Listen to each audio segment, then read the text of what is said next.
Además, muy buenos días a cada uno de ustedes.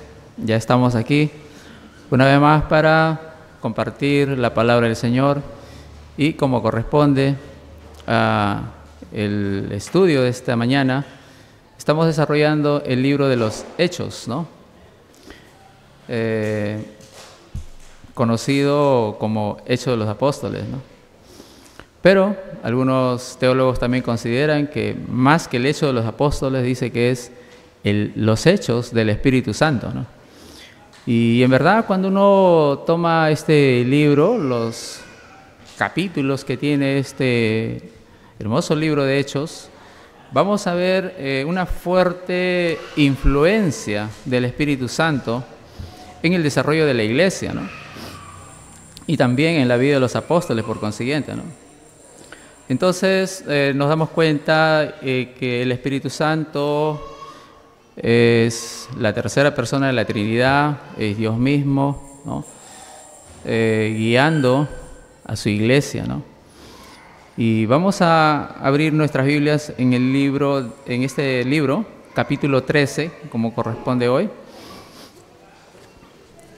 Y en la noche se va a continuar este capítulo, porque hoy vamos a abordar los versículos 1 hasta el versículo 12.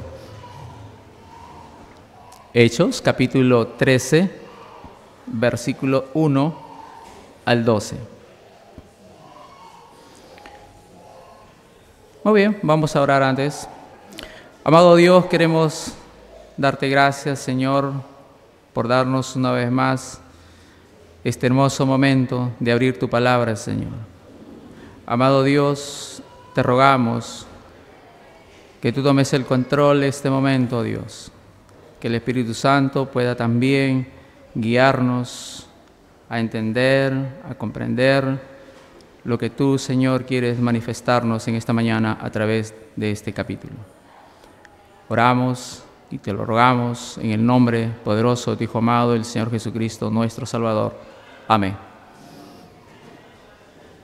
Muy bien, dice así la palabra del Señor. Vamos a dar lectura del versículo 1 hasta el versículo 12. Dice: había entonces en la iglesia que estaba en Antioquía profetas y maestros: Bernabé, Simón, el que se llamaba Níger, Lucio de Cirene, Manaén, el que se había criado junto con Herodes el tetrarca, y Saulo.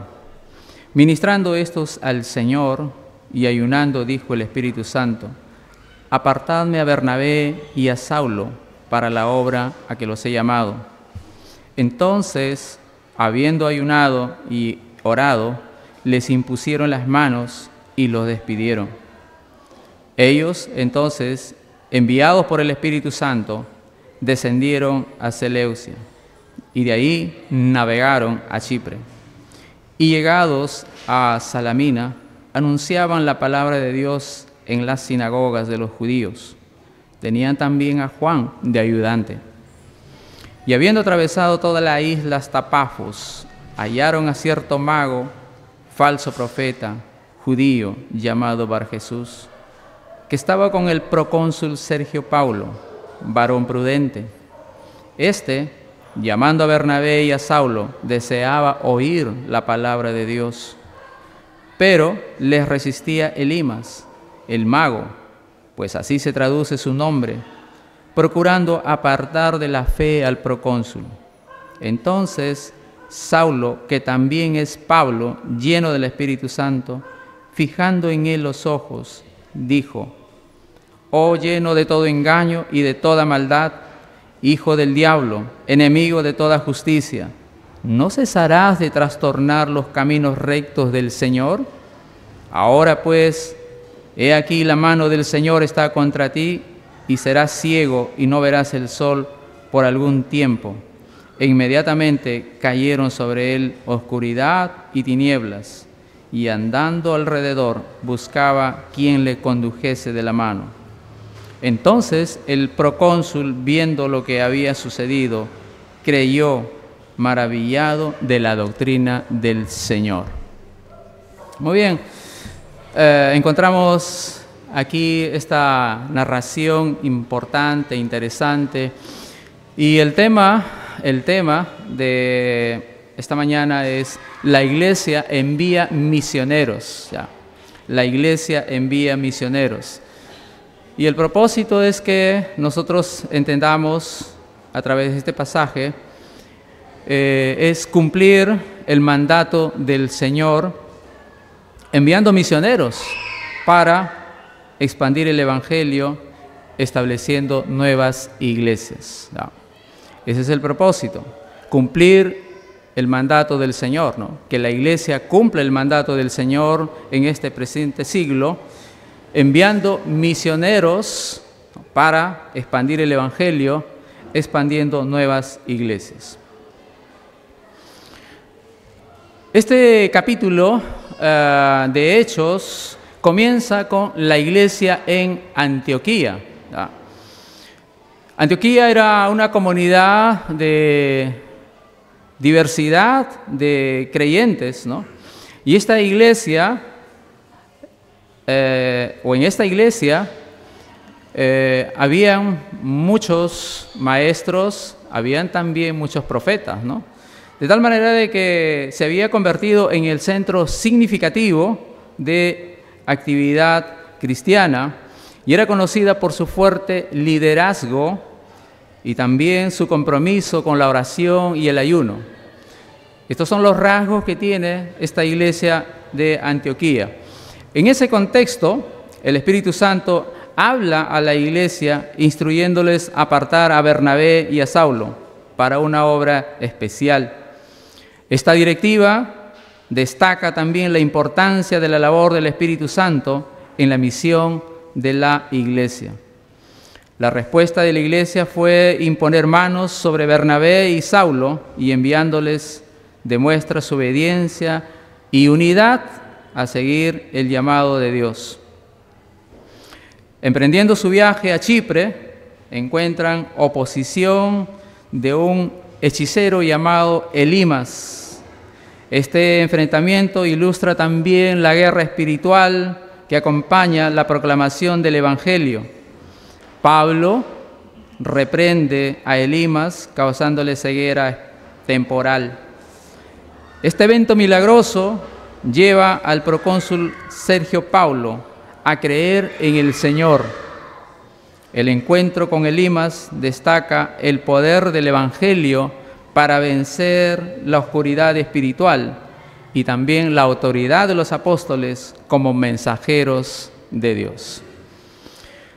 Bien, en resumen, es todo lo que contiene estos 11 versículos del capítulo 13 de Hechos.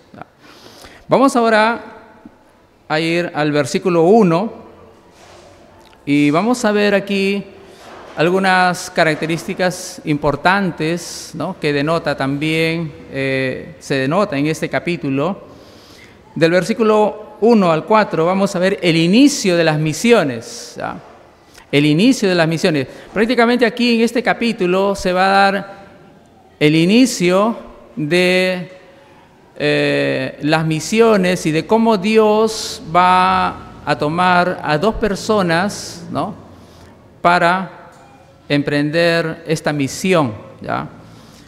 Capítulos anteriores no hay esos rasgos todavía, ¿no? Pero va a haber algo interesante también aquí, porque si nosotros recordamos, la iglesia en Jerusalén, de alguna manera, estaba haciendo o cumpliendo la evangelización, ¿no? Ellos estaban muy activos también, predicando la palabra del Señor, y en ese contexto podemos ver de que había una figura muy particular que resaltaba, ¿no? Y esa figura principal era Pedro, ¿no? Pedro, hasta el capítulo 12 se puede decir, ¿no? Que es la figura principal, ¿no? Porque en Jerusalén se gesta o se inicia, ¿no? La predicación del Evangelio a través de Pedro, ¿no? Pero aquí vamos a encontrar en este capítulo 13 que hay un viraje, ¿no? Y Dios es el que está comandando esto, ¿no? Es interesante cómo el Espíritu Santo se muestra aquí y es el que va de alguna manera a encaminar la dirección que va a tener en adelante el tema de las misiones, ¿no? Y lo interesante aquí en este capítulo es que ya no va a ser Jerusalén. A partir del capítulo 13 va a ser la iglesia de Antioquía, ¿no? Una iglesia que quizás no estaba muy considerada en la mente de los apóstoles, pero Dios tiene su forma y sus maneras, ¿no?, de tratar con cada iglesia, y va a tomar en esta oportunidad a la iglesia de Antioquía para ser el centro de operaciones donde se van a enviar en adelante los futuros misioneros. Y no ha parado, ¿no?, hasta hoy, hasta este presente siglo, ¿no? Pero miren, empieza en Antioquía, no en Jerusalén, empieza en Antioquía, ¿no?, donde se envían a los 2 primeros misioneros, ¿no? Por eso que hemos considerado aquí en estos primeros versículos el inicio de las misiones. Y es importante notar en el versículo 1 cómo es que la iglesia en Antioquía se había convertido ya en una comunidad misionera ya, ¿no? De tal manera de que lo que hace el Espíritu Santo es tomar como referencia ya esta iglesia que ya estaba trabajando muy fuerte en el aspecto misionero, y el Espíritu Santo simplemente va a hacer es tomar a 2 hombres de manera especial para que de ahí pueda darse el salto hacia todas las ciudades futuras, ¿no? Obviamente van a empezar por los lugares más cercanos, vamos a ver más adelante el desarrollo de esto, cómo es que estos hombres van a ser enviados a un lugar determinado, y todo eso es obra del Espíritu Santo, ¿eh? No solamente Dios los llama, sino también les da la dirección, ¿no?, les da el lugar hacia donde ellos deben ser encaminados, ¿no? Entonces, hermanos, cuando Dios inicia algo en una iglesia, nunca deja las cosas a medias, ¿no? Lo hace siempre con un propósito, y lo hace también causando ya una misión, ¿no?, hacia dónde deben ellos cumplir la gran comisión, ¿no? Entonces, encontramos aquí a esta iglesia de Antioquía. Como dijimos hace un instante, ya no es Jerusalén. Ahora Pablo viene a ser la figura central, ¿no?, en lugar de Pedro. ¿Por qué? Porque Jerusalén se había tardado demasiado tiempo en cumplir el mandato de llevar el evangelio a todo el mundo, ¿no? A partir de aquí, esta gloria, se puede decir, va a pertenecer ya a la iglesia de Antioquía, ¿no?, y ya no a la iglesia de Jerusalén, ¿no? Entonces, hermanos, nos damos cuenta de que cómo es que Dios va en su voluntad, Él va encaminando las cosas para que se cumpla lo que se tiene que cumplir, ¿no? Jerusalén pudo haberlo hecho, ¿no? Pero al ver de que no hubo cumplimiento en Jerusalén o de parte de la iglesia de Jerusalén, Dios trasladó esto a la iglesia de Antioquía, ¿no? Entonces encontramos que esta iglesia en el versículo 1, que ahí se gesta la acción misionera, y esta iglesia se convierte en una comunidad misionera, ¿no? Esta iglesia de Antioquía va a ser un ejemplo también, ¿no?, como iglesia, ¿no?, un ejemplo de oración también, un ejemplo también de ayuno para buscar la voluntad de Dios y enviar a misioneros, ¿no? Algo interesante que destaca también este versículo 1 es que era una iglesia donde habían profetas y maestros, ¿verdad? Profetas y maestros.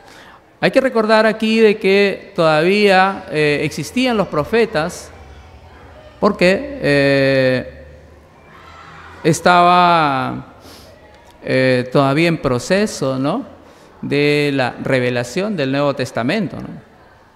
Por eso todavía es la existencia de profetas aquí, ¿no?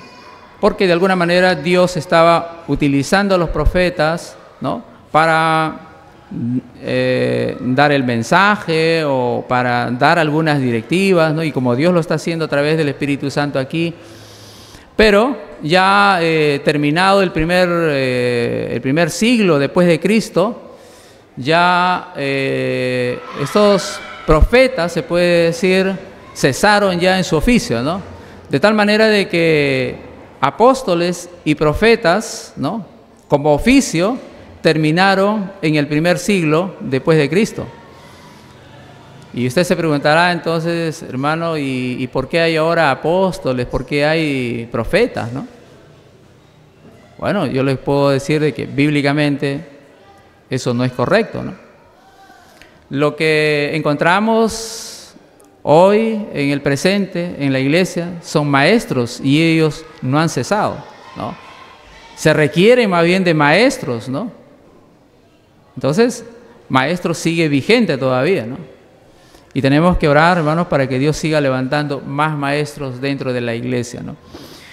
Entonces, habían ahí maestros, profetas, dice también ahí, y están los nombres ahí, ¿no? Bernabé, probablemente dice Bernabé era uno de los principales maestros ahí, ¿no? Hay que recordar hasta aquí que la figura de Pablo todavía no es destacable, ¿no? Pablo todavía estaba él como aprendiendo, ¿no? Aprendiendo, si bien es cierto, había sido llamado ya por el Señor, pero él está aprendiendo todavía, ¿no? ¿Ya? Y luego después va a resaltarse ya con mayor fuerza la figura de Pablo, ¿no? Ya no va a ser Pedro, tampoco va a ser Bernabé, ¿no? Y es importante, hermanos, de que hay que nosotros tomar las determinaciones de Dios de la manera correcta, ¿no? Y así lo hicieron, ¿no? Los demás, ¿no? No encontramos que hubo celo en Bernabé, no encontramos que hubo celo en Simón, ni en Níger, ni en Lucio, y todos aquellos quienes se encontraban en esta iglesia, ¿no? Lo que ocurre aquí más bien de que ellos más bien respaldaron el llamado de Dios, ¿no? Nunca se quejaron, es decir, ¿por qué fueron llamados y convocados solamente 2 personas, ¿no? ¿Y por qué los demás? Que los demás no eran importantes, los demás no estaban ocupados, los demás no estaban trabajando. Sí eran importantes también dentro de la iglesia, pero Dios había escogido solamente a 2 para un trabajo especial que ellos tenían que cumplir. Y estas 2 personas es Bernabé y Pablo, ¿no? Cada uno tenía sus propias características, cada uno venía de diferente origen, ¿no? De pueblos distintos, ¿no? Es probable, dice, de que Simón, el llamado Níger, ¿no?, era de piel oscura porque tenía ascendencia africana, ¿no? Y los demás probablemente también, ¿no? Pero muchos de ellos, ¿no?, estaban muy comprometidos trabajando dentro de la iglesia, ¿no? Bien, en el versículo 2 dice la palabra del Señor: ministrando estos al Señor y ayunando, dijo el Espíritu Santo, apartadme a Bernabé y a Saulo para la obra a lo que les he llamado. Note bien esa palabra ministrando, ¿no? Aquí vamos a encontrar la guía del Espíritu Santo también, ¿no?, en la vida de estas personas. Todos estos varones estaban trabajando de manera pública, eso significa la palabra ministrar, ¿ya? Estaban trabajando muy arduamente, de manera pública en la iglesia, o sea, en otras palabras, su trabajo era visible dentro de la iglesia, ¿no? No era un trabajo en el anonimato, que nadie sabía lo que hacían, ¿ya?, sino cada uno de ellos estaba trabajando, sirviendo al Señor de manera activa dentro de la iglesia, y es en ese momento donde el Espíritu Santo llega a esta iglesia, ¿no? Interesante, ¿no? Es como que ahora apareciera en la iglesia Oreb, ¿no? Y de repente hace un llamado especial también, ¿no? sepárenme aquí, ¿no? O apártenme aquí a 2 varones, ¿no? Yo los he llamado para tal obra, ¿no? ¿Cómo sería, no? O cómo habrá sido ese momento, ¿no? El impacto también que habrá causado en ese instante a estos varones, a estos hombres que estaban ahí desarrollando su tarea, desarrollando su trabajo dentro de la iglesia, ¿no? Y dice el Señor, ¿qué estaban haciendo? Dice, ahí estaban ministrando, ¿no? Y ayunando, dijo el Espíritu Santo, apartadme a Bernabé y a Saulo para la obra para la obra a que los he llamado. Muy bien, entonces aquí el Espíritu Santo tiene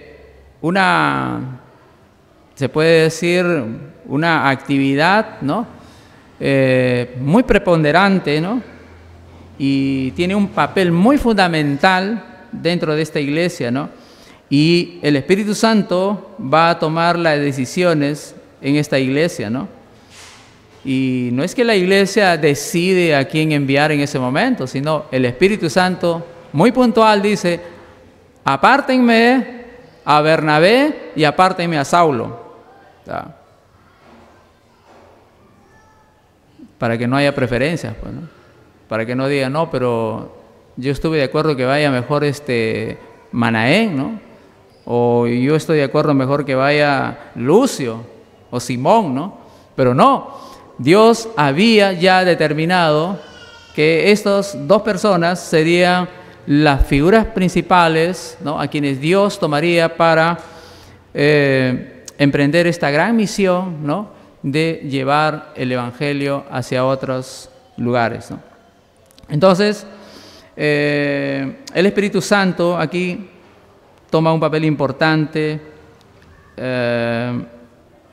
dentro de la iglesia y guía la misión para seleccionar a estos misioneros para la obra evangelizadora.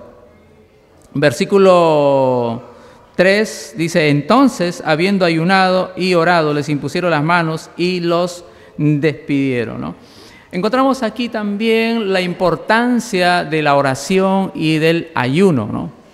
Era una iglesia que estaba muy comprometido con el quehacer, ¿no? Misionero, pero también era una iglesia que no había descuidado en ningún instante, en ningún momento, la oración y el ayuno, ¿no?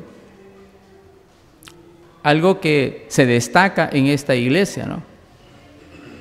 Ya. Y si nosotros preguntamos aquí, ¿no? ¿En qué se destaca nuestra iglesia Oreb, no? ¿Se destacará en la oración? ¿Ah? No mucho, dice, ¿no? No mucho, porque la presencia que vemos aquí no es lo mismo los días miércoles, ¿no? Entonces, por lo tanto, podríamos decir de que no se destaca mucho en la oración, ¿no? Se destaca en el ayuno, cuando hay ayuno, cuando hay vigilia. Tampoco hay un fuerte compromiso, se puede decir, ¿no? Entonces, ¿en qué se destaca la iglesia Oreb? Usted debe tener la respuesta, ¿no?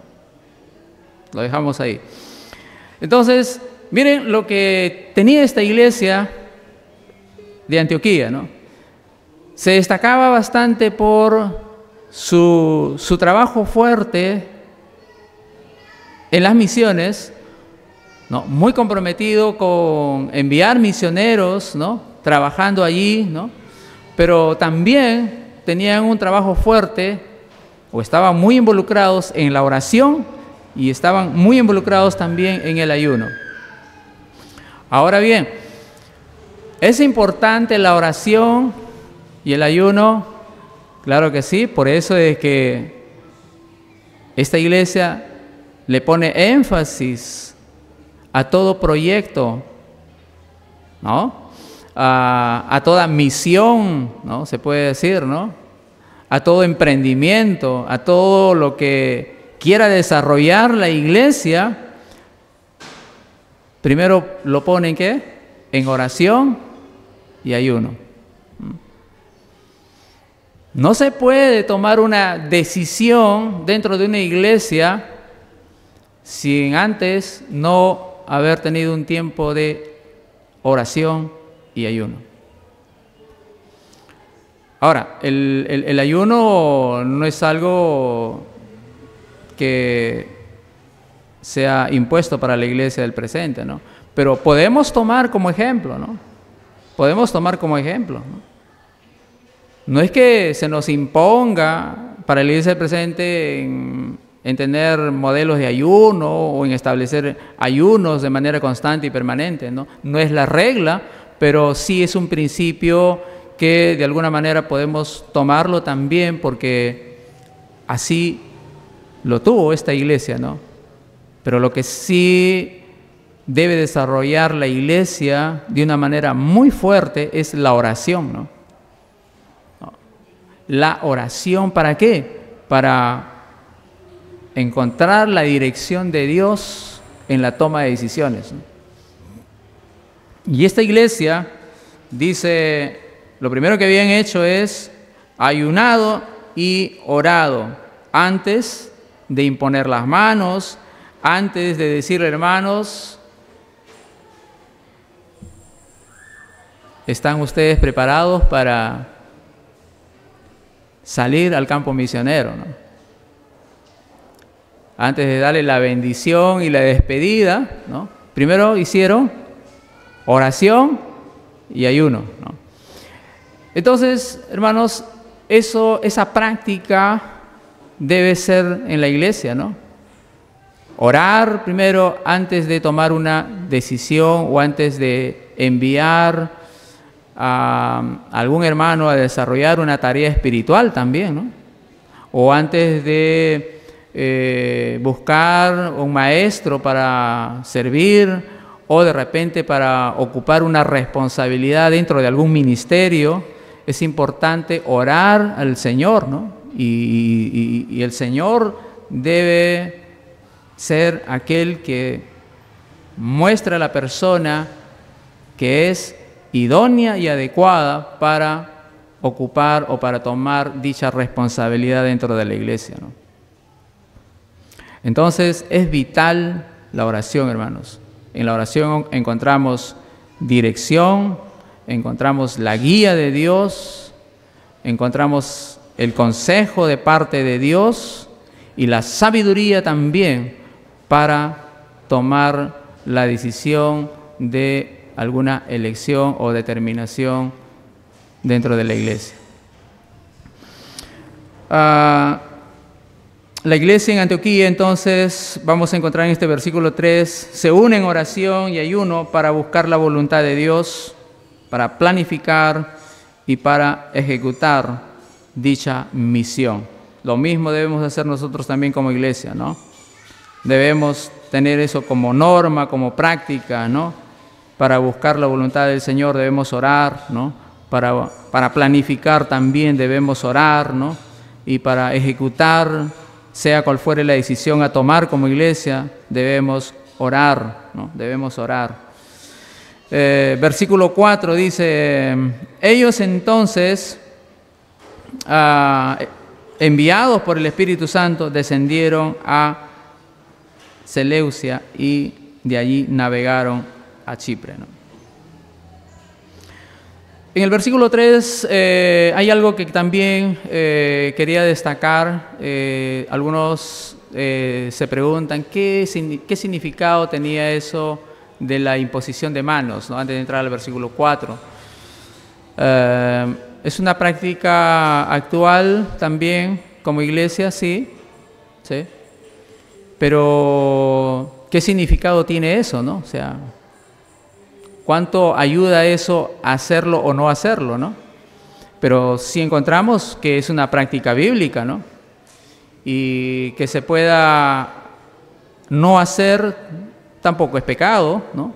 Pero el hacerlo se debe hacer con un conocimiento, ¿no? El hacerlo debe hacerse sabiendo realmente qué significa hacer eso, ¿no? Entonces la imposición de manos que se ve actualmente también dentro de la iglesia cuando se va a ordenar a algún pastor, algún misionero, algunos también tienen por costumbre cuando van a ocupar tal vez alguna responsabilidad espiritual mayor dentro de la iglesia, ¿no? Aparte de ser pastor o de ser misionero, también lo hacen, ¿no? Pero más allá de que pueda significar eso, otorgarle poder, porque algunos piensan eso, ¿no? Le está invistiendo de poder, dicen, ¿no? No tiene nada que ver con eso, ¿no? No hay un poder mayor, ¿no? Cuando se le está poniendo la mano a alguien, no se le está otorgando un poder celestial, ¿no? No tiene nada que ver eso, ¿no? La imposición de manos mayormente tiene que ver con un acto más de que la iglesia está refrendando ese llamado, ¿no? Está refrendando esa responsabilidad, ¿no? Y por eso es que se hace de manera pública, ¿no? Entonces la iglesia a través del equipo de liderazgo, ¿no? Que hay en la iglesia local, se ejecuta eso, ¿no? Pero se hace con ese fin, con ese propósito, ¿no? No es tanto de otorgarle un poder celestial, ¿no? O un poder especial, ¿no? No hay eso, ¿no? ¿Da? Bien, versículo 4. Entonces dice, enviados por el Espíritu Santo descendieron a Seleucia y de ahí navegaron a Chipre, ¿no? Entonces aquí encontramos que es el Espíritu Santo que hace esta selección también y por lo tanto se hace el envío de esos misioneros, ¿no? Bernabé y Saulo son los seleccionados para la misión y eran las personas adecuadas para la tarea misionera. Importante resaltar aquí de que Dios llama a personas que están ocupadas, ¿no? Para el ministerio o para desarrollar cualquier responsabilidad dentro de la iglesia, ¿no? Y aquí también es importante destacar que es la iglesia quien toma finalmente la acción de enviar misioneros, ¿ya? Es la iglesia. Con esto queremos decir, hermanos, de que dos cosas importantes aquí en este versículo 4. Número uno es que Dios siempre va a llamar a personas que están firmemente ocupados en el quehacer espiritual dentro de la iglesia. Nunca va a llamar a alguien que esté desocupado o alguien que no esté haciendo nada dentro de la iglesia, ¿no? Siempre Dios va a llamar a los que están bien ocupados, sirviendo activamente, trabajando arduamente dentro de la iglesia. A ellos Dios siempre los va a llamar para darle responsabilidades, ¿no? Si ya tiene, bueno, para otra responsabilidad mayor, pues, ¿no? Entonces siempre en la iglesia hay diferentes tipos de responsabilidades, ¿no? Entonces Dios es el que llama para ocupar determinadas responsabilidades en el servicio para Él, ¿no? Entonces, piense eso en primer lugar, ¿no? Si usted quiere servir al Señor, la pregunta sería, ¿está ocupado ahora sirviéndole a Él, no? ¿Está usted realmente comprometido con el quehacer de la iglesia? Bueno, solo así Dios le va a conferir otros ministerios, otras responsabilidades mayores, ¿no? O tal vez le llame también para el campo misionero, ¿no? ¿Está? Y aquí viene la segunda parte, ¿no? Es la iglesia que envía misioneros. ¿Está? No hay personas que se envían solas, ¿no? Se ve esto como una práctica habitual en muchos lugares, hermanos. Encontramos en el campo misionero a muchos siervos y uno le pregunta, ¿qué iglesia te ha enviado? Ninguna, dice, ¿no? ¿Y quién te envió? No, Dios me habló y yo decidí hacer la obra, dice. Eso no es correcto.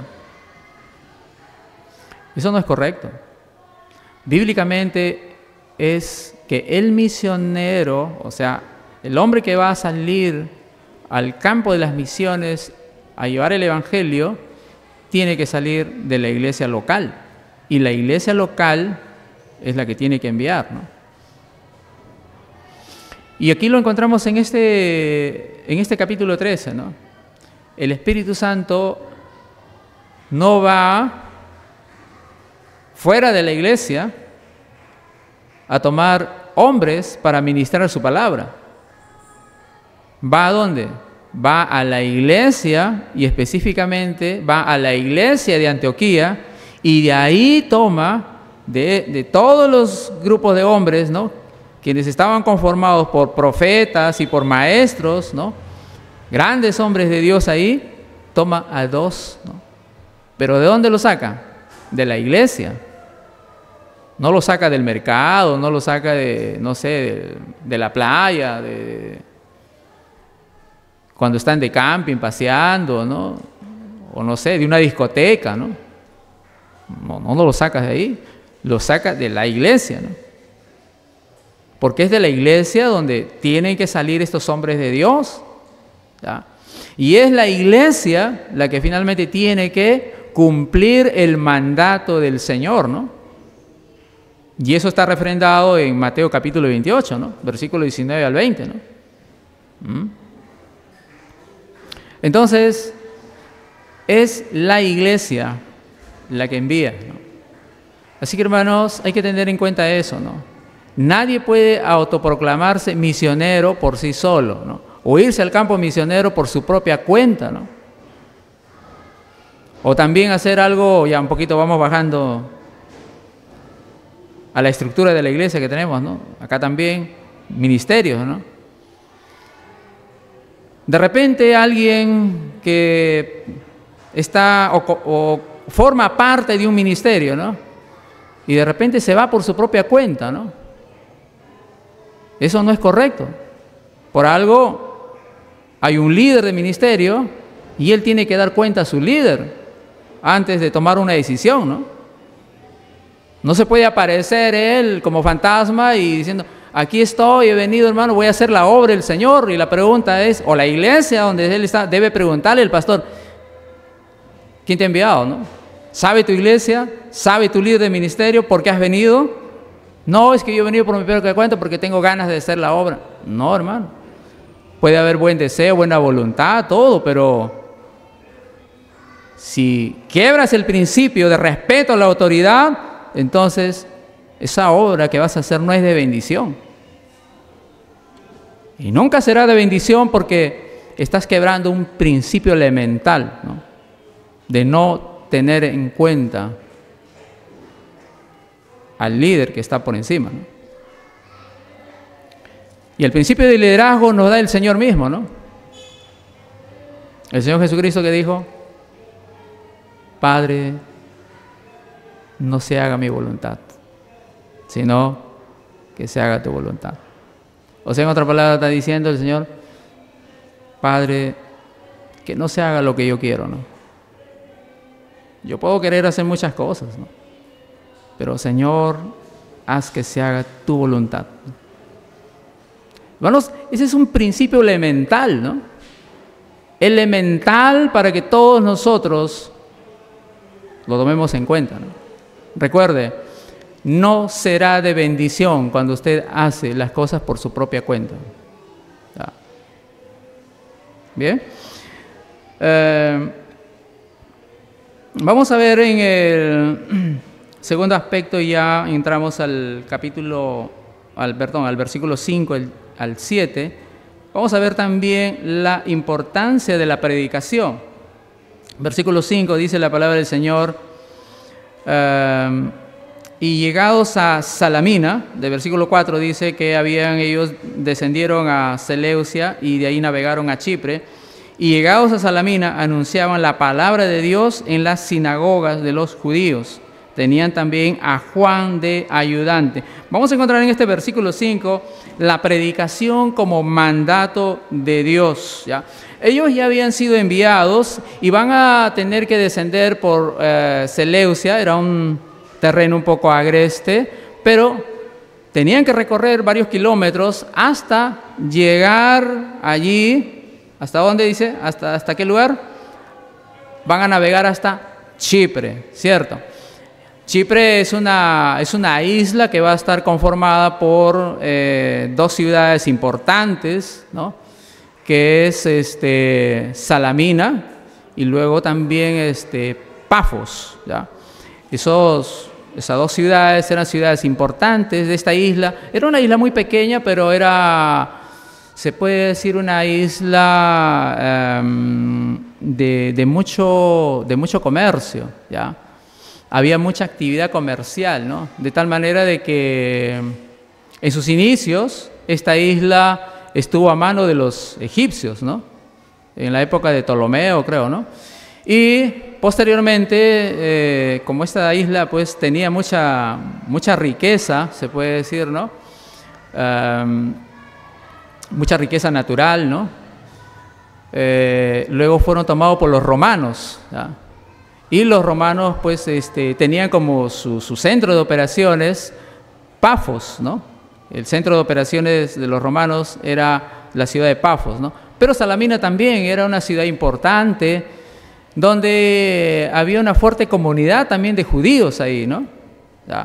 Ya habían judíos y por lo tanto se dice ahí que en esta ciudad, ¿no? Donde ellos van a predicar la palabra del Señor por mandato divino, ¿no? Porque Dios ya los había encaminado ya a estos hombres, a Bernabé y a Saulo. Se dice de que habían ya muchos creyentes ahí, ¿no? Y lo que se necesitaba era reforzar, ¿no? Con la palabra de Dios a mucha gente que todavía no creía en el Evangelio, ¿no? ¿Ya? Había mucha gente gentil ahí, pues, ¿no? Y se necesitaba que, pues, estos una vez más escucharan el Evangelio, ¿no? Y creyeran, ¿no? Porque ya había muchos judíos también ahí que no creían, ¿no? No solamente gentiles, sino habían muchos judíos ahí que estaban viviendo en estas ciudades y necesitaban escuchar la palabra del Señor. Bueno, algunos teólogos dicen también de que la decisión de ir a Chipre primeramente, ¿no? Fue también porque Bernabé, ¿no? Dice que Bernabé era natural de Chipre, ¿no? Y por eso de que fue el deseo, la intención de él llevar el mensaje primero, ¿no? A sus connacionales, ¿no? Aquellos que eran su gente, ¿no? Que él conocía, ¿no? Y de esa forma, pues, llegó el Evangelio a esa ciudad también, ¿no? Entonces, la iglesia en Antioquía envía a Bernabé y a Saulo en un viaje misionero para predicar el Evangelio y de esta forma cumplir el mandato del Señor y de hacer discípulos a todas las naciones, de acuerdo a Mateo capítulo 28, versículo 19 al 20. Versículo 6 dice también la palabra del Señor. Vamos a encontrar aquí que la predicación también es una fuente de salvación y de transformación. Versículo 6, y habiendo atravesado, dice, la isla hasta Pafos, hallaron a cierto mago, falso profeta, judío, llamado Bar Jesús, ¿no? Entonces, ellos estaban conscientes, tanto Saulo y Bernabé, de que solo el cumplir el mandato de la predicación del Evangelio, esta predicación, ¿no?, iba a tener como resultado la salvación y la transformación de muchas personas que se encontraban en estos lugares. Hay que recordar de que esta isla, como en otras en particular, ¿no?, sus ciudades eran ciudades que también estaban muy dados al paganismo, ¿no? Tenían a la diosa Venus, Afrodita, no sé quiénes otros dioses más que de alguna manera le rendían culto también a la sexualidad, ¿no? Entonces era una ciudad, era como todo ciudad portuaria, se puede decir, en la actualidad no ha cambiado también. Hay mucha corrupción, ¿no? Las corrupciones de alguna manera van mutando, ¿no? Algunas por ahí pueden ser similares o iguales, pero quizás no tienen las mismas características, pero igual corrupción es corrupción, ¿no? Entonces había bastante corrupción en cuanto a la inmoralidad sexual en esa isla o en esas ciudades portuarias, ¿no? Y por lo tanto era pues necesario que el Evangelio pueda llegar a esas personas, ¿no? Y puedan tener la salvación de sus almas y de alguna manera también sus vidas puedan ser transformadas, ¿no? Para seguir a Jesucristo, ¿no? Entonces la predicación del Evangelio va a ser siempre el medio de salvación, ¿no? Muchas personas van a seguir escuchando, muchas personas van a responder a las buenas nuevas de salvación. Por eso es que la iglesia también, hoy como Iglesia Oreb, seguimos predicando porque tenemos nosotros el mandato del Señor para hacerlo, pero también sabemos de que solo la predicación del Evangelio viene a ser el medio que Dios usa para que las personas sigan escuchando, ¿no? Y sigan creyendo en Jesucristo, ¿no? Entonces, además de eso, la predicación del Evangelio también tiene un impacto muy significativo en la vida de las personas, ¿no? Tal impacto es que conduce finalmente, después de la salvación, después de la transformación, conduce también a una relación con Jesucristo, ¿no? Ese fue el resultado, ¿no? Que ha sido nuestra propia vida, ¿no? Hemos creído en Jesucristo, nuestra vida ha sido cambiada, transformada, y hoy tenemos una relación, ¿no? Con Jesucristo, ¿no? Y en esa relación es que nosotros ahora mantenemos comunión, ¿no? Mantenemos una adoración y ¿qué más? Le entregamos también parte de nuestro servicio a Él, ¿no? Entonces cuando Dios salva a las personas, ¿no? Cambia su manera de ser, su estilo de vida, todo eso es cambiado y lo trae a una nueva etapa, ¿no? Se puede decir, a una nueva forma de vida, ¿no? Y esa nueva forma de vida está caracterizada por la comunión, por la adoración y por el servicio a Dios, ¿no? Eso nunca debemos olvidar, ¿no? Cuando Dios nos ha rescatado, cuando Dios nos ha traído a Él, ¿es para qué? Para establecer una comunión con Él permanente y sólida, pero también para darle o tributarle a Él toda adoración, toda alabanza y por consiguiente también para poder servirle.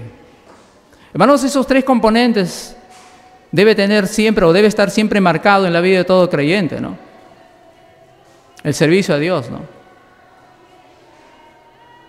El que no está comprometido en servir al Señor no puede tener las bendiciones que el Señor tiene preparado para su vida, ¿no? Ya. Entonces debemos estar comprometidos también con el servicio a Dios. Bien, el versículo siguiente, vamos a ver también el versículo 7, la predicación como prioridad de la iglesia. Versículo 7 dice, y estaba con el procónsul Sergio Paulo, varón prudente, llamando a Bernabé y a Saulo, deseaba oír la palabra de Dios. Es interesante notar aquí, ¿no? Como varón, ¿no? Prudente, dice que es un varón también inteligente, ¿no? Y aquí la pregunta sería, pero si era un varón prudente, inteligente, ¿qué hacía teniendo a un mago a su lado ahí, no? Bueno, se dice de que en esa época, bueno, en este caso el procónsul denota más como un cargo de gobernador, ¿no? O sea, era una autoridad pública, se puede decir. Y tanto como en antaño, hasta hoy también casi no ha cambiado, ¿no? Siempre las autoridades públicas, ¿no? Ya sean gobernadores, sean presidentes, ¿no? No sé, pero como que tienen ese bichito ahí en el corazón de recurrir siempre, ¿no? A estos magos, a estos hechiceros, ¿no? No sé, para que le vean el oráculo ahí o le vean el futuro, ¿no? Siempre hay eso en los presidentes, ¿no? ¿Se ha dado cuenta? Si usted repasa la historia de nuestros presidentes que nos han antecedido, Hay eso, ¿eh? Y usted ve la historia de los presidentes en Latinoamérica o en el mundo entero, siempre hay eso, vas a encontrar eso, ¿no? Que siempre tienen de consejero no un pastor, ¿eh?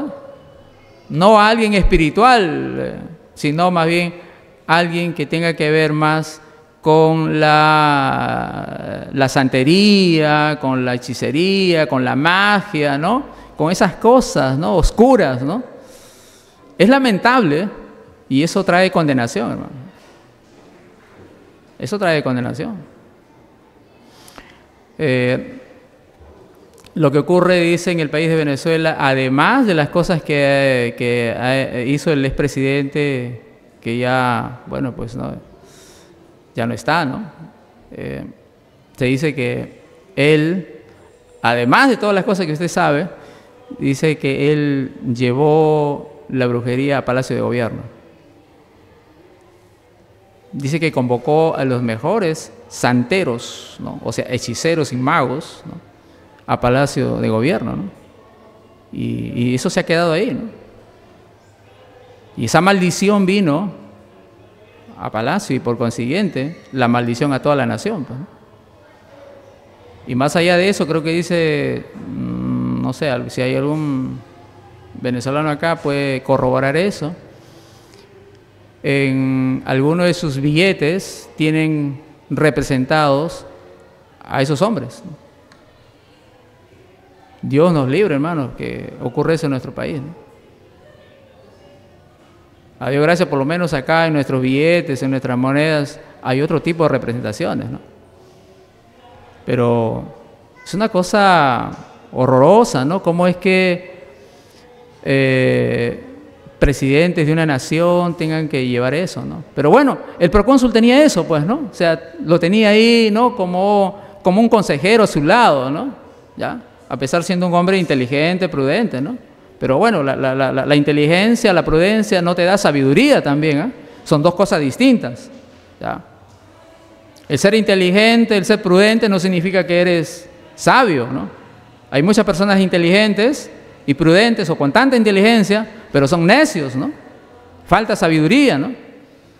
Y eso es lo que ocurre a veces en la vida de muchos personajes políticos de hoy también, ¿no? Y es lamentable, hermanos, ¿no? Hay que orar, hermanos, también por nuestro país, ¿no? Para que ya estamos próximos a nuevas elecciones, ¿no? Y es nuestra responsabilidad, primero, en orar, ¿no? Orar para que Dios pueda poner, ¿no?, a candidatos que realmente sean aquellos que tengan vocación, ya hablo vocación, no que vayan por la plata, ¿no? Porque luego el corazón del hombre se corrompe, ¿no?, con facilidad, ¿no? Si no tengan vocación de servicio, ¿no? Como decía el extinto presidente uruguayo, ¿no?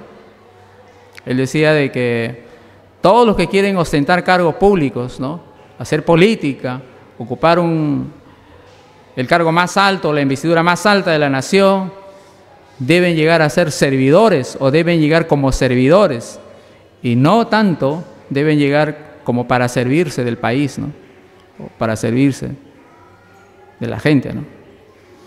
Y eso es lo que está ocurriendo hoy, pues, ¿no? En pleno siglo XXI, hoy vemos con mayor fuerza, ¿no?, como nunca antes, casi 50 candidatos, y uno se pregunta, pero ¿por qué tantos candidatos, no? ¿Cuál es el afán? ¿Cuál es la motivación? Y usted tiene la respuesta, ¿no? ¿Cuál es la motivación? ¿Por qué van? ¿No? ¿Por qué van o por qué quieren ser, ¿no?, presidentes? No vamos a entrar en polémica de eso. Pero bien, entonces encontramos aquí la palabra del Señor tocando este aspecto importante también, ¿no?, en el versículo 7, diciendo de que la iglesia de Antioquía entonces tenía como prioridad la predicación del Evangelio, enviando a Bernabé y a Saulo en un viaje misionero para compartir la buena noticia. Versículo 8 en adelante vamos a encontrar la resistencia a la predicación, ¿ya? Versículo 8 dice, pero le resistía Elimas, el mago, pues así se traduce su nombre, procurando apartar de la fe al procónsul, ¿no? Aquí encontramos una oposición, y la oposición siempre es una realidad en todo momento, ¿no? Cuando uno va a salir a predicar el Evangelio, siempre vamos a encontrar oposición, gente que rechaza, gente que denosta, ¿no?, del Evangelio, o odia el cristianismo también, ¿no? Y en esta ocasión, la oposición vamos a ver que viene de un mago, ¿no?, que se siente amenazado por la predicación del Evangelio. Muchos dicen de que este mago vivía, pues, ¿no?, de este gobernador Sergio Paulo, porque tenía muy buenos honorarios, ¿no? Y él no quería perder eso, pues, ¿no? Porque sabía de que si Sergio Paulo se convertía al Evangelio, ya no lo iba a tener a él como consejero, ¿no?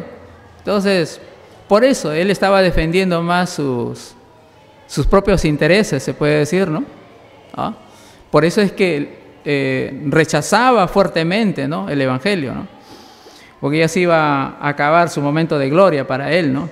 Entonces, nos ilustra también esto muy bien, que la oposición es una realidad y puede venir de diferentes fuentes y motivaciones, ¿ya? No siempre puede venir de un mago que va a aparecerse ahí en tu camino, puede ser tu propia familia, puede ser personas ajenas a tu familia que van a rechazar o van a confrontarte siempre para no querer aceptar el Evangelio.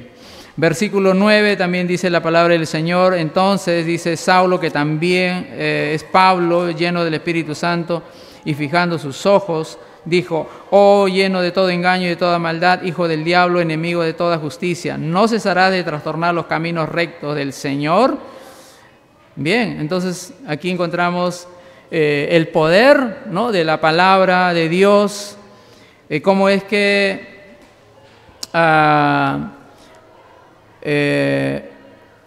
el Evangelio tiene poder y va a llegar en esta ocasión a este hombre llamado Sergio Paulo, ¿no? Generalmente, alguien que es autoridad es difícil que sea proclive a escuchar el Evangelio, ¿no? Nosotros hemos visto a muchas autoridades en las cuales el apóstol Pablo también se ha enfrentado, ¿no? Y no han querido aceptar el Evangelio, ¿no? El rey Agripa mismo, ¿no? Por poco me persuade, decía, pero nunca tomó decisión, ¿no? Entonces, gente que siempre está en las más altas esferas de poder o quienes ejercen autoridad van a ser a veces muy difíciles de poder reaccionar a la palabra del Señor, pero recuerde de que la palabra de Dios tiene poder, y a pesar de esa oposición, la palabra de Dios obró con poder y logró también su propósito, ¿no?, para la conversión de este hombre llamado Sergio Paulo. Versículo 11, vamos a ver la importancia también de la predicación. Dice aquí: ahora pues, he aquí, la mano del Señor está contra ti, y serás ciego y no verás el sol por algún tiempo. E inmediatamente cayeron sobre él oscuridad y tinieblas, y andando alrededor buscaba quien le condujese de la mano, ¿no? Entonces, hay que ser perseverantes, hermanos. Nosotros sabemos que el diablo es el Dios de este siglo, y él siempre va a tratar de trastornar los caminos del Señor, ¿no? ¿Ya? Por eso es que Dios toma al apóstol Pablo también y le dice: ahora tú serás luz a los gentiles, ¿no? Vas a llevar, ¿no?, el Evangelio a este mundo de tinieblas, a este mundo de pecado, ¿no? Y es que tenemos que ser consecuentes y perseverantes, ¿no? El apóstol Pablo nunca desistió de predicar el Evangelio, aun cuando tuvo fuerte oposición o cuando aún hubo fuerte rechazo, ¿no? Lo hicieron también los demás apóstoles, ¿no? Recuerden, en los inicios de Pedro también hubo bastante rechazo, y quienes rechazaban con mayor fuerza el Evangelio eran judíos, hermanos. La mayor comunidad de gente que rechazaba el Evangelio era judíos. Y los gentiles eran quienes más bien tenían un corazón más abierto para el Evangelio, ¿no? Entonces, no siempre vamos a encontrar rechazo de gente que tiene, pues, no sé, algún oficio como este hombre, ¿no? Este mago llamado Elimas, ¿no? Sino también vamos a encontrar gente común y corriente, ¿no? En la calle, ¿no? Que va a rechazar el evangelio. Algunos dicen, no, los ricos no más rechazan. No, usted ve mucha gente con pocos recursos, gente pobre, ¿no? Le llevas el evangelio, te rechazan, ¿no? Te ignoran, ¿no? Te insultan todavía, ¿no? Entonces, el evangelio es rechazado no solamente por aquellos quienes ostentan responsabilidad, ostentan cargos públicos, son ricos o tienen buena clase social, sino por gente pobre, común y corriente. Hoy en día usted lo ve, ¿no? ¿Qué gente rica vive acá en Los Olivos? Poquísimo. Y con la mayoría de gente con quienes nosotros interactuamos cuando vamos a predicar el evangelio, son gente pobre y son esa gente que rechaza el evangelio, ¿no? Pero hay que recordar de que tenemos que ser perseverantes, hermanos. Hay que seguir perseverando en la predicación del evangelio. ¿Por qué? Porque finalmente hay resultados. Versículo 12, vamos a encontrar el resultado de la predicación. Dice, entonces, este gobernador, este procónsul, viendo lo que había sucedido, este milagro maravilloso, ¿ya? Que vio con sus propios ojos aquí, este hombre, dice, creyó maravillado la doctrina del Señor, ¿no? Nunca antes había sucedido algo así, tan evidente, ¿no? Haberle cegado a este hombre, ¿no? A su mano derecha, se puede decir momentos antes, ¿no? Pero ese acto ahí que sucedió, pues hizo posible de que este hombre creyera en la palabra de Dios, ¿no? El resultado fue ese, la conversión de este gobernador, de esta autoridad pública, ¿no? Suficiente, hermano. O sea, todas las cosas que habían pasado, rechazos, insultos en el camino, por ahí, ¿no? Estos dos hombres llamados Pablo y Bernabé, y van acompañados también de Juan, ¿no? Y luego que Juan después parece que viendo todas esas cosas se asustó y después dijo, ya no voy más con ustedes, ¿no? Bueno, eso lo van a ver en los versículos siguientes, ¿no? Entonces, nos vamos a dar cuenta de que, hermanos, cuando uno es perseverante, consecuente, y uno cree en el poder de la palabra del Señor y sigues adelante con la predicación, pues habrá resultados. Si no hay predicación, no hay resultados. Solo con la predicación y la perseverancia va a haber resultados en la obra del Señor. Así es, hermanos, ¿ya? La predicación tiene resultados positivos. A pesar de la oposición, se puede ver como resultado la conversión de este gran hombre llamado Sergio Paulo. Con eso termina este capítulo, termina aquí en este versículo 12, el capítulo 13, ¿no? Y luego se va a continuar en la noche con el versículo 13 en adelante. Reflexión final. Oremos para que nuestra iglesia sea el centro de operaciones para enviar misioneros y establecer iglesias en nuestro país y en el mundo entero. Hermanos, eso debe ser el gran deseo en nuestro corazón. Y ahí está la clave y ahí está la característica que usted también debe sentirlo, hermano. La iglesia Oreb tiene como característica y tiene como eslogan ser una iglesia misionera, ¿no? O sea, esa es la característica que tiene la iglesia, ¿no?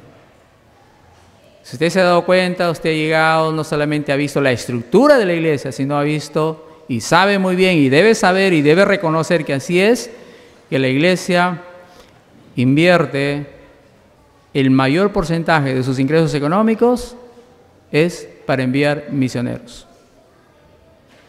Y nuestra oración tiene que seguir siendo, hermanos, para que esta iglesia siga siendo ese centro de operaciones, para seguir aperturando o para seguir enviando nuevos misioneros y a través de esos misioneros aperturar nuevas iglesias. No solamente aquí en el país, en el Perú, sino poder salir de nuestras fronteras y llevar el evangelio al mundo entero.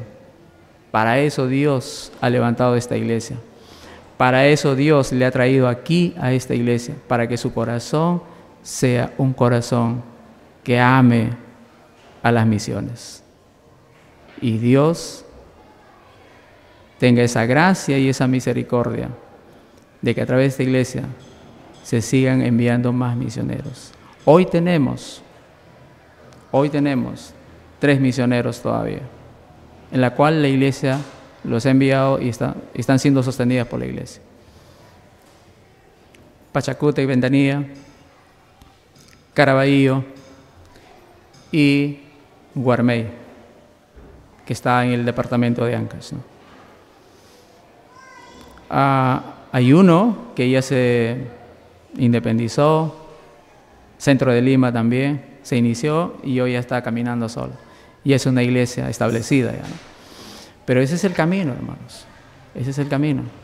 Que Dios nos ayude a seguir siendo esa iglesia que siga enviando misioneros, así como lo hizo la iglesia de Antioquía. Es un modelo a seguir, hermanos. Nos ponemos en pie, por favor, y terminamos orando.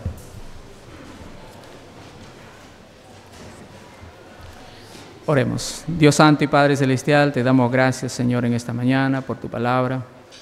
Solo te rogamos, Señor, que nos ayudes a seguir, oh Dios, teniendo ese corazón y ese amor por las misiones, Señor. Que nunca descansemos, Señor, y que nunca perdamos ese objetivo, esa misión, Señor, que está en el corazón tuyo también, de enviar misioneros, y que a través, Señor, de el envío de misioneros, tu palabra, Señor, pueda ir llegando a muchos lugares de nuestro país y también al mundo entero, Señor. Oh Dios, permite que la Iglesia Oreb, Señor, sea ese centro de operaciones para las misiones en el mundo. Te lo rogamos en esta mañana y oramos en el poderoso nombre de tu Hijo amado, el Señor Jesucristo, nuestro Salvador. Amén.